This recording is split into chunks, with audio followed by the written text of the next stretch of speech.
چرا تو تیز میای و تیز میروی خانه خود؟ من که عاشقی چشمات شدم ای همسایه خوب.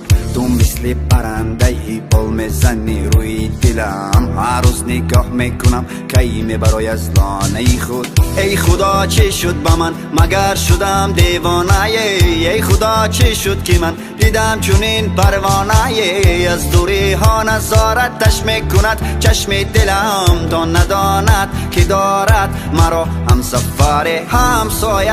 بگو چی کار بکنم که شنوی حرفایم؟ همسایه برون برا که دلم تو را میخواد هر ثانیه.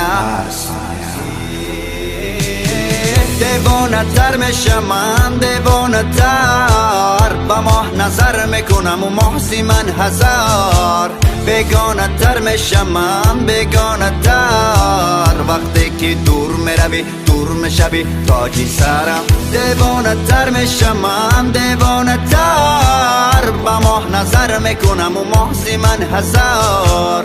بیگانه تر میشم من، بیگانه تر وقتی که دور میروی دور میشوی تاجی سرم،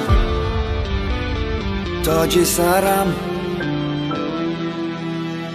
همسایه.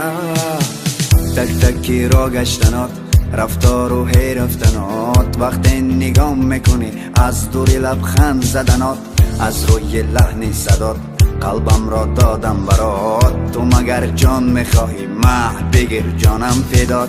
دوست دارم تو گل لالم، من ندیدم با مثل تو روی عالم. این زمان کارش را کرد، او را از من جدا و مرا با غم مبتلا کرد. همسایه تو مگر کوری که نمیبینی دردهایم؟